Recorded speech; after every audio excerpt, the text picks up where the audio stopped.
22 years ago, there was a birth. 22 years ago, a place called Performing Arts Studio West was born, and it was created by an amazing man. We have this man here today. He is the founder and the director of Performing Arts Studio West, Mr. John Paizis. Hey, John. Hey, David. How are you? I'm good. Good to see you, man. Good to see you. Good to see you. Yay. Yeah. I'm here. What? I'm here. You're here. I'm here. And, you know, first of all, before I wanted to go any further with questions, I wanted to thank you for inviting me to your family 7 years ago, because, you know, it's been icing on a cake for me, for my life. I mean, I heard about Performing Arts Studio West years ago, 15 years ago, and I've always wanted to come. So I finally came one day, and I walked into the place and was like, whoa, I mean, you go through this first room, and then you have your office and the music bay, and then the editing bay, and then this big area where there's where you could do stage productions. And then you go outside to see another building which has the agencies, and then the dance room. So I'm like, anyway, that's the description that I first went. And I said, as you remember, I said, if you ever have a job, I'm opening, I would love to be there. And 3 months later, thank you. It didn't take too long after that, did it? Nope. So, and may I say, Dave, before we go on, may I say that you being part of the family and you joining us, how many years ago was that now? I think 7 years. Yeah. It has enriched the studio. It has enriched all our lives. It has enriched the lives of our participants. And personally, it has enriched my life. So thank you for being open to joining us and being part of the family for so many years now. Well, it's a true blessing. A true blessing. So 22 years, huh? Yeah. Today. If this is airing on June 1st, then it's today. Yes. It's today. Yeah. Yay. Happy anniversary. Woo! To all of us. Is it what you expected? I mean, did you expect it to get to 22 years? What did you expect? I had no idea, I mean, we started off so small, and, just an idea of, okay, what can I share? Because I had already been working with adults with disabilities for 17 years prior to opening the studio. And so this September is going to be 40 years that I'm working with adults with disabilities. Can you believe that? 40 years. That's wonderful. And so, I left the job that I was at because the agency closed. And, I mean, I had been a musician. I had been an actor, a lot of stage work, teeniest little bit of TV, teeniest little bit of film, but mostly music and stage stuff. And I always used to use music in my classrooms when I was a teacher way back in the day, starting off working with the population to kind of bring these guys out of their shell and have fun and kind of explore things with them that they may not have even known that was in them. Mm-hmm. And so when that agency closed down, I'm just going, God, what am I going to do? Yeah. I said, I know working with this population. I've been a musician. I've been a singer. I've been an actor. I've been a dancer. I've danced professionally for, a lot of years. And I said, maybe I can start something different, Yeah. So I went to our funding source, the regional center, and, put a proposal together and said, what do you guys think of this? And they said, this sounds different than anything that we have. So they gave me a very, very small grant, and I bought a little camera, and I bought a little tripod, and I bought a little TV, and I bought a little keyboard and some music books and tables and chairs and stuff. And that front room that we have, which is, not huge, but pretty good size. Yeah. That's where we started. That was the whole building back then. And the front management offices, or the front support service offices, were all of our offices. And there were times when we had 8 people working out of that one office. Wait, that one where Damien works? Where Damien is, yes.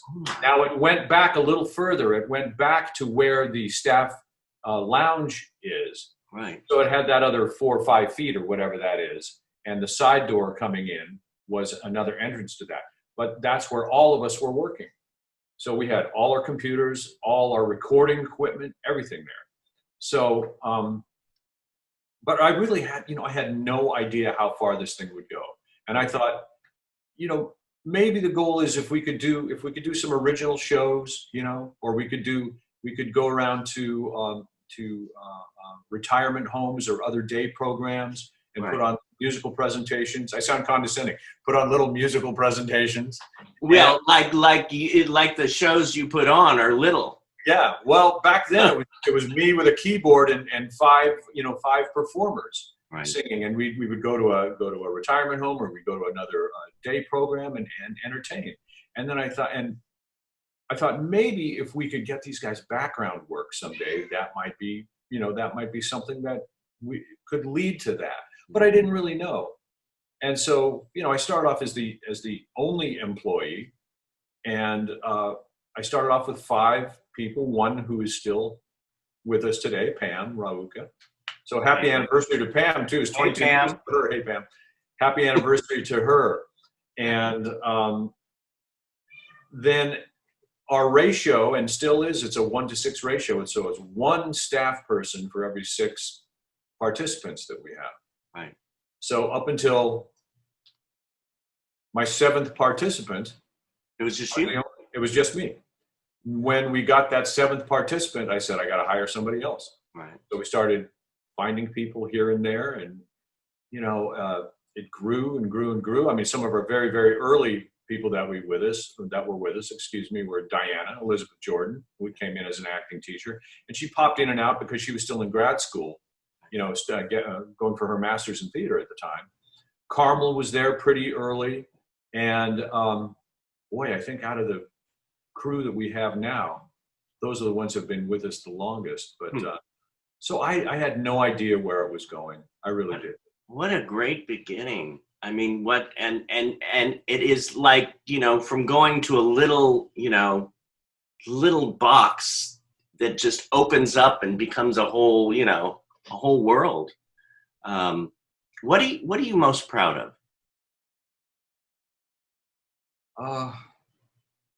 I think the sense of passion among the staff that we have put together, the family that we have put together. I mean, everyone on staff is so passionate about what we do and has such a desire to share what we do with the people that we work with. And I think that's what I'm most proud of. And I think everything else that has happened, and hopefully greater things will happen, more things will happen, will come from that. From the sincerity, from the passion, from the commitment that we all have. I think that's how anything in life builds. Yeah. And it was such a group we have. I mean, it really is. Twice a week now we get on our meetings, and every day right before 10 o'clock I get excited because it's like, what a beautiful way to see all those beautiful faces that we work with. Yeah, it is great. And it just, in this crazy time of COVID-19 and, what we're having to go through, it really makes me, I know that I miss everybody, Yeah. But seeing everybody a couple of times a week and talking with them on the phone repeated, we talk to each other on the phone all the time. Yeah. And it makes me realize how much I miss everyone, and that we have really become this creative family. And oh my God, the projects that we've created over the years, we've done together. I mean, it's like we're this machine. We're this crazy, passionate, insane machine. Yeah. Pumping this stuff out. And it's truly amazing how every year you write these new shows and they just like come out of you and they're brilliant. I mean, I was looking at all the different shows. I mean, every year we have a Harv Stevens event. Mhm. The next installment of the Harv Stevens, you have oh my God, musicals and Recovered, and then the most recently last year, The Alternative. Yes, yeah, and those have been very, extremely exciting. And one of the things I like is how we're upping the game with regard to production values and stuff. And I have to tell you, David, the first two original musicals that we did in that front room. Okay, you know where we have the barn in the back where all that storage equipment is, but that used to just be empty space, okay? And so we could literally take where the music area is, towards Damien's office. Yeah. We would make the stage at an angle like this. So center stage was the corner wall. Okay. And we could fit 80 audience members going back into the building. And we did 2 full scale, fully produced, fully lit, fully, the sound quality and everything, but we did them in that room before we had any other space to do them. And they were, super fun stuff. I mean, the first original show we did was called The Ecstasy of Dogs, Sparks, and Giants. And that was about a woman that was filled with such anxiety, and she had agoraphobia, and she was afraid to leave her apartment. So she fell asleep one night in front of her television. Right. And she falls asleep with the remote in her hand. And when she wakes up, she sees herself on the television, and she starts this dialogue with herself, and her television personality comes back as her therapist, comes back as different parts of her personality. And she's working through this struggle of how do I get back to my life? Yeah. How do I get back to my life? And all the music I licensed music from, this is why it's called The Ecstasy of Dogs, Sparks, and Giants. Yeah. There's Ecstasy was the band XTC. Now, I tried to license their stuff, but it was far too expensive. They were really difficult about it, but I kept it in the title because I liked it. Dogs was from a band called the Bonzo Dog Band, and one of the members of the band was Neil Innes, who wrote for many years for Monty Python, the Monty Python guys. Did their movies, did all their music for their movies. So we had music from that, Dogs, Sparks, Giants. There's a band called They Might Be Giants that are and these are all quirky, odd songs. Yeah. So it was a collection of those songs and then 2 original songs, one written by myself and one written by our music director at the time. And the band was live on stage.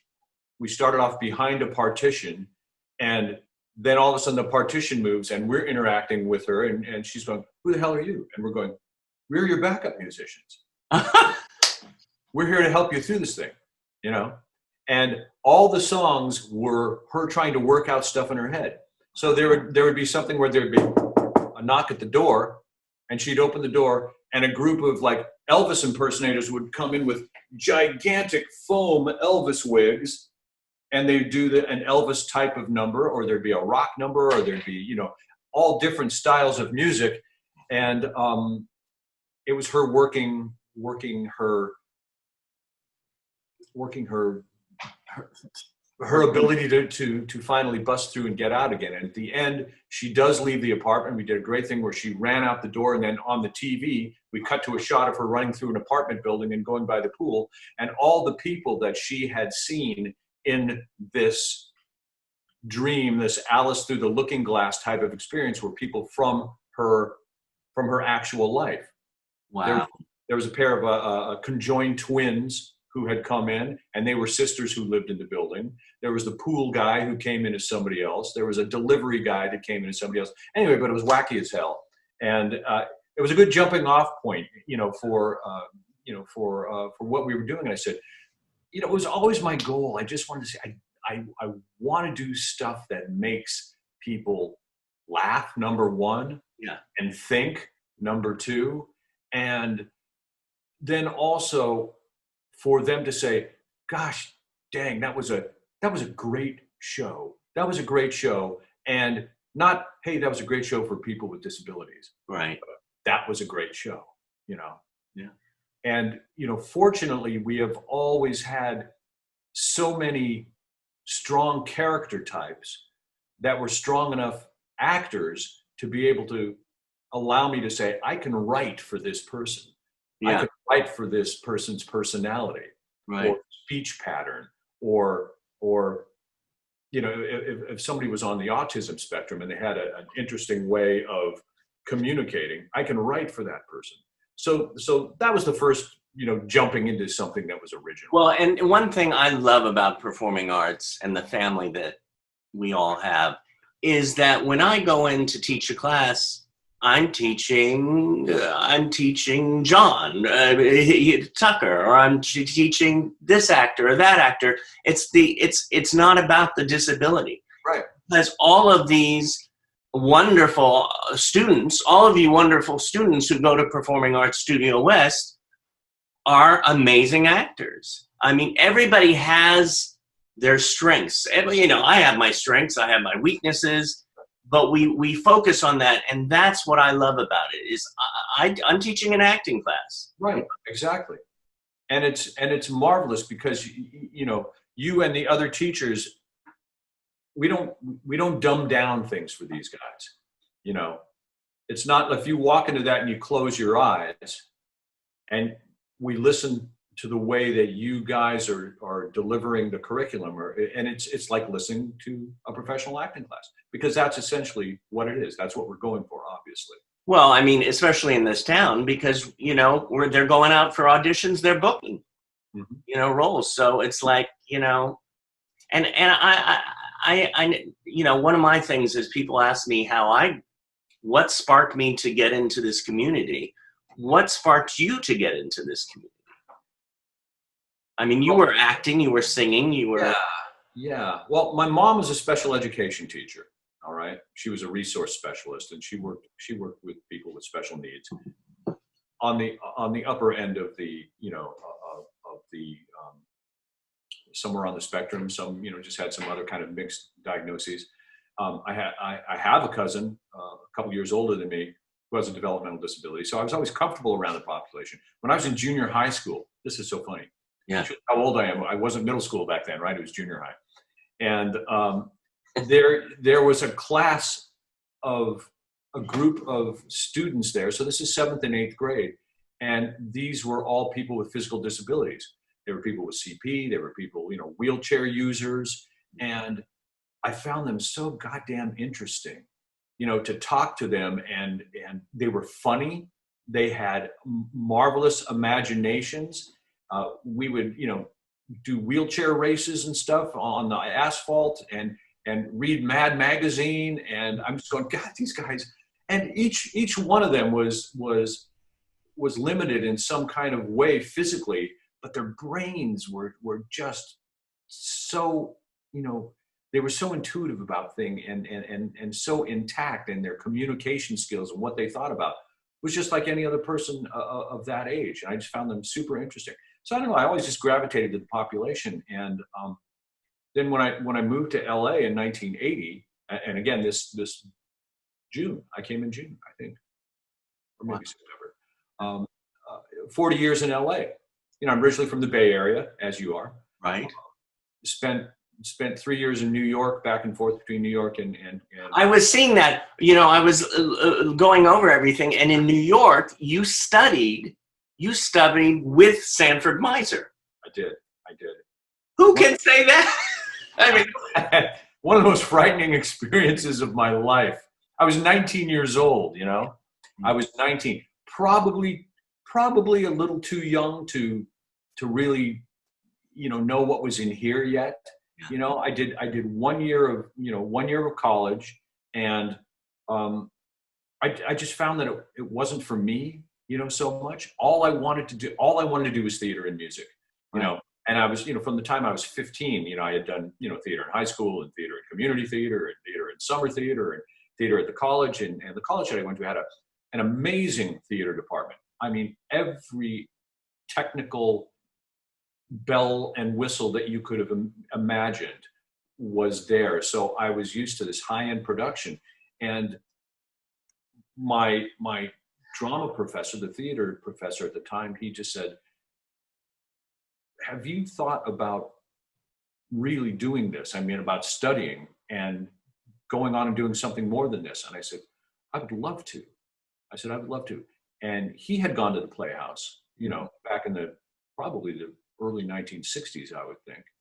Right. And he just said, I can put in a recommendation. I can call Sandy or write him a letter and say that I have somebody that I think would really benefit from this. And so I said, yeah, sure. So, at 19, he escorted me and another young lady out there because he thought she was going to have a great shot too. He took us out to New York. He helped us get settled in, got into the Playhouse, and I did not get asked back for the second year. It's a 2-year program and you have to be invited back the second year. And I think what I learned that first year, I don't think really sank into me until I was, get this, until I was in my 30s. And I was taking a film acting class, on-camera acting class from Charles Conrad in Burbank. He's now yeah. Charles Conrad was the disciple of Sandy Meisner, who Meisner sent out to LA in the 1950s when there was still a studio system. And he was working with guys like Jimmy Stewart, and he had a great story about Jimmy Stewart. He goes, when he's on camera and he's working, it doesn't look like he's doing anything. It doesn't look like he's doing anything. But when you go in and watch the dailies, it's like magic. And so I think that didn't sink into me till I actually had an opportunity to watch myself on tape on a regular basis. Yeah. And I think I sucked a lot of the times when I was in my head. Right. But there would be those moments of magic, and that's what Conrad would do. And this is what Meisner would do too. He would sit there and watch very, very carefully, and he would just stop you and he'd go, right there. That's it. Everything else you did was bullshit. But right there, that is it. And Conrad would go, roll back the tape. And you'd see, and all of a sudden you'd be out of your head and you'd see where that absolute honesty would be. Yeah. And it was the most fascinating thing in the world to me. Wow. And, it was fascinating. So, I don't know where we were going with that. But just that you had been in the Bay Area. You grew up in the Bay Area, which I did, and then you went to New York. So you've been all around. You founded a band in the Bay Area. You were a lead singer in LA bands. Yeah. You're a voiceover artist for some voiceover too. Yeah, for like video games and that kind of stuff, and narration for state and government type of educational projects. Right. And you studied puppeteering with Jim Henson and Frank Oz. Right. Yeah. You know what? It was I loved puppets ever since I was a kid. I had a little puppet theater, when I was a kid, me and my brother. And it was like a little cardboard theater that my parents got me. And we had marionettes, and then we also had hand puppets. And what we would do oftentimes is we would put on 45 records. Yeah. And we would just, take the puppets and dance around with the puppets and stuff, and they'd be up there and doing this thing. Yeah. And so I always loved puppets, and I thought they were fascinating. And then I loved, I'm dating myself completely, but things like Kukla, Fran, and Ollie that were on back in the day. I love Sherry Lewis with Lamb Chop and Hush Puppy and Charlie Horse, and any eventual. The first thing I wanted to be you know, kids, I want to be a fireman. I want to be this. I want to be that. I wanted to be a ventriloquist when I was 6 years old.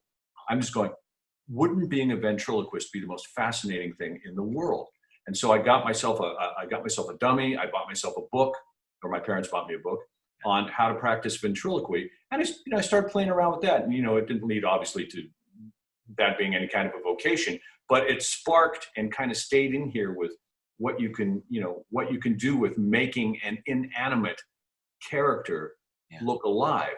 So what had happened, this is when I was in New York, and at the time, this is pre-Muppet Show, so early 1970s, because Muppet Show probably started 75, around then. Right. You know, what a fabulously funny variety show that was, with so many stars at the time that they were on this. I mean, great stuff. You remember that from being a kid. Oh, yeah, yeah. So prior to the Muppet Show, they were going to do a Broadway show. Okay. So they held auditions for puppeteers, and they saw about 200 people. They picked 20, and I was one of those 20 people.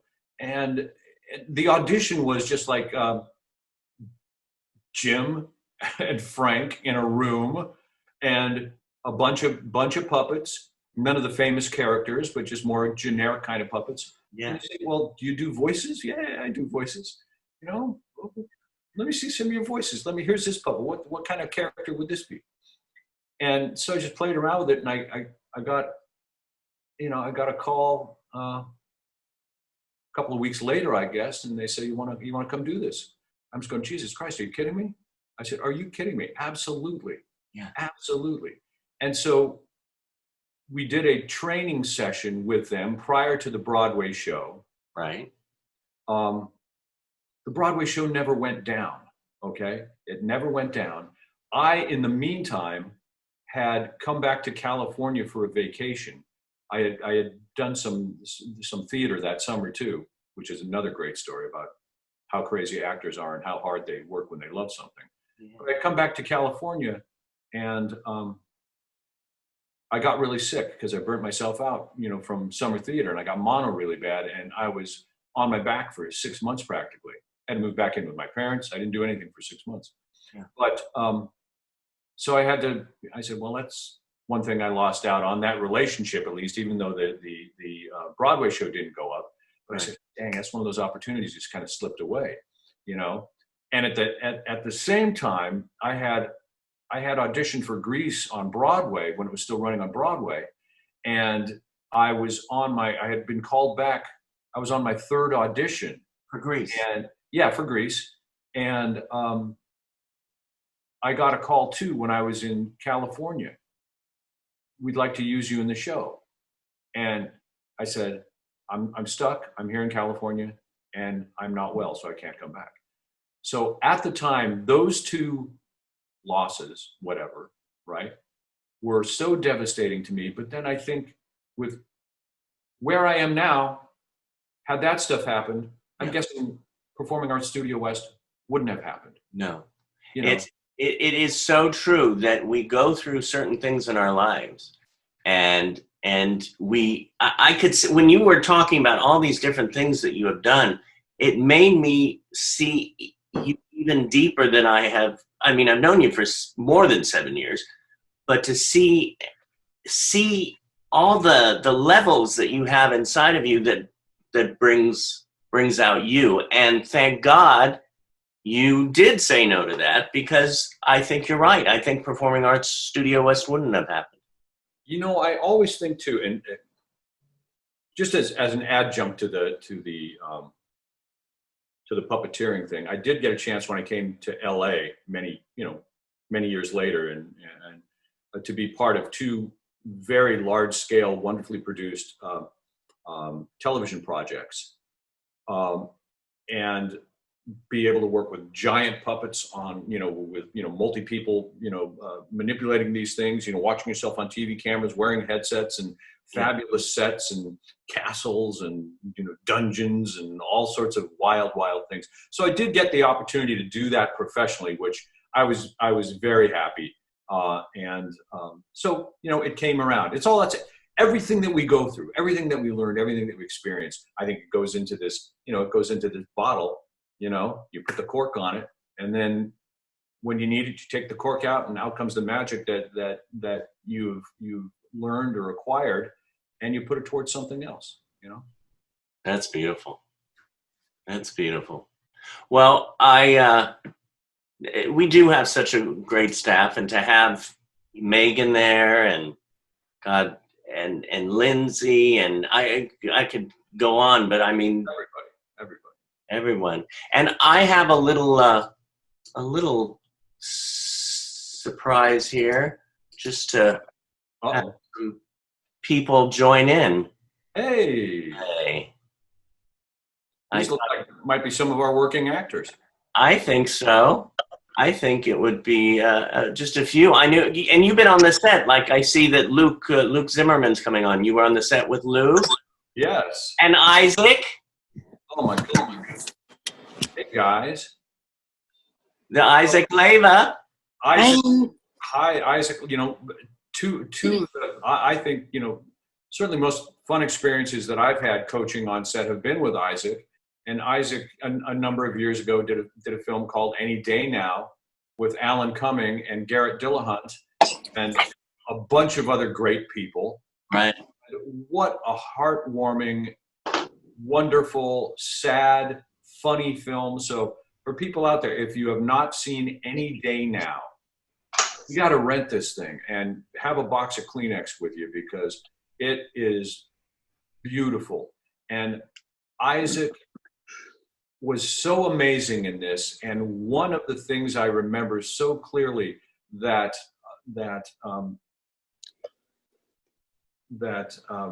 Alan said was that working with Isaac made him remember what it's like to be a good actor, because he was so in the moment with every single thing that was going on. Perfect example. There was a scene that was done that was supposed to be Christmas morning. You remember that scene, Isaac? Mm-hmm. It was Christmas morning in their apartment. And we shot this out, and God knows where this place was. And it was probably 95 degrees on set. It was in a tiny little space. Everybody was wearing holiday sweaters. They were sweating bullets. And, you know, and here we're supposed to imagine that this is Christmas morning. But when Isaac walked onto the set, yeah, it was Christmas morning. The excitement that you had, Isaac, when he saw a tree and he saw presents and he saw you know, Alan and Garrett as his loving two fathers unwrapping gifts. It was absolutely so genuine and so real. And that's what Alan said. He just goes, he is so in the moment. He goes, he goes, all his emotions are right here. All his emotions are right here. If he's happy, pow, out it comes. If he's sad, pow, out it comes. And there's not that thing where actors are going to go, you know, no intellectualization at all with regard to the acting process. And that's what made him so brilliant in this film. That carried over to when he was working with Bryan Cranston, for God's sake, you know, in Wakefield, having the opportunity to work with Bryan Cranston in a film. I mean, my God. And it was that same thing. And almost all of the scenes that Isaac had with him were up in the attic. And for those of you who don't know the story, Wakefield is about a man who basically goes missing from his family. He's got a beautiful wife played by Jennifer Garner, two beautiful teenage daughters, and he decides this life is too much. He backs away and hides in the attic above his garage, and everybody thinks he is either dead or just missing. And he observes and watches his family through binoculars, and then he sneaks out at night to eat out of garbage cans. It's a bizarre story. So Isaac plays one of a group of neighbors with a disability who are working with, you know, it's kind of like a group home situation. And they are the only ones, he and another person with a disability, played by Pippa Bennett Warner, I think is her name. Oh, and forgive me if I get that wrong, but I'm pretty sure that's it. British actress, so talented. And they see him through the window, and they eventually sneak up into the attic. And the first time Isaac's character, Herbert, goes into the attic, there's all these things that would traditionally be, there's a baby carriage, there's, discarded something or another else, there's something else. And do you remember this, Isaac? And there was a wedding dress that was hanging in plastic. And what the director had told him, she said, just go around and look at everything. Just look at everything. And so we're going, okay, Isaac, you're just going to go around, you're going to walk around, you're going to look at everything. Yeah. Right. So Isaac walks around, he goes over to this, he touches this over there, he sees this over here, he looks at it. He walks over to the wedding dress, he puts his hand on the plastic, and he starts crying. And everybody, and excuse my language, everybody in Video Village just goes, oh shit. It was just like, where did that come from, and how beautiful is that? And that is what makes any actor interesting. He bringing something from nothing that you're just going, what is going on? What is going on with this person? So kudos to you. And I'm sorry if I took up your time, Isaac, but I just wanted to let people know how wonderfully accomplished I think you are. And Isaac's had the opportunity. He's traveled to New York. He's traveled to Japan. He's gone all over the place promoting the films that he does. And what an experience for you, young man, right? Right. And I got my signed copy of Any Day Now, didn't I? Oh, beautiful. I love it. Beautiful. So thank you, Isaac, for being here. That's just marvelous. John, go ahead, Isaac. Yeah. Oh, what? You're welcome. Well, it's a joy. I mean, it's people like you, actors like you, Isaac, and everybody at Performing Arts.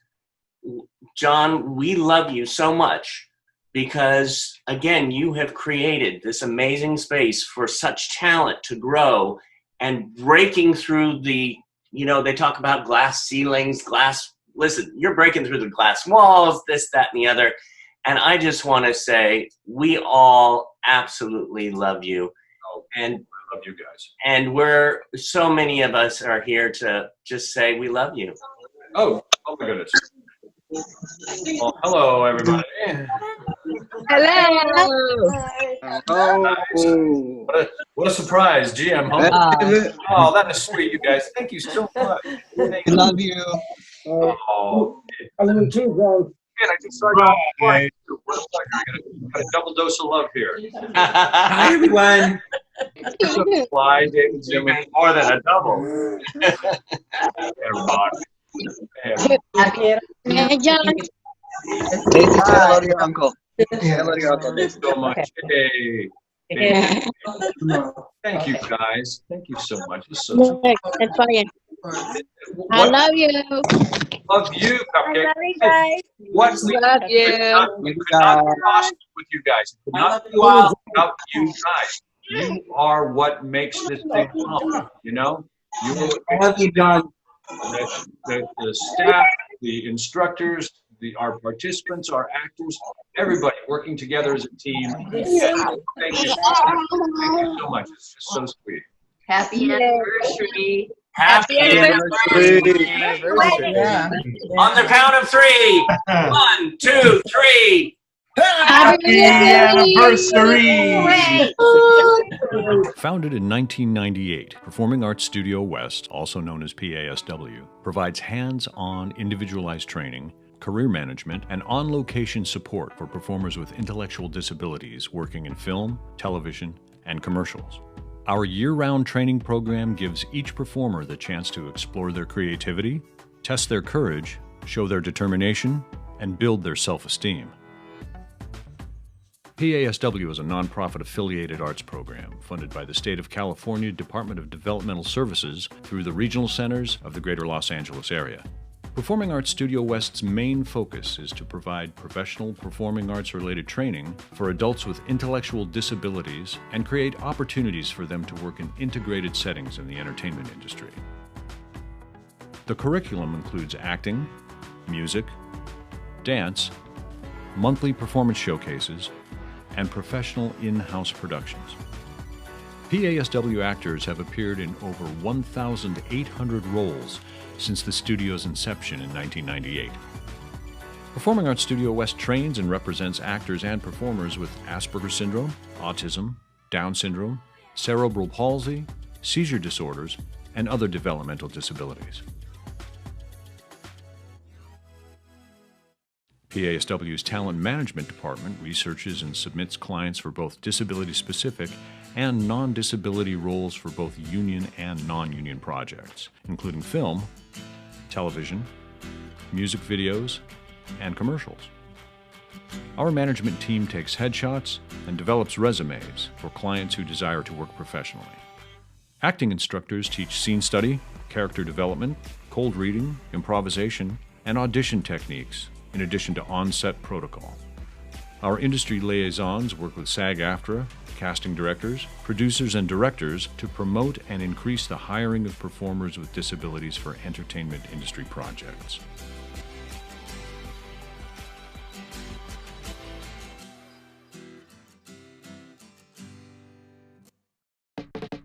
PASW produces in-house theater, original music productions, and choreographed dance shows year-round.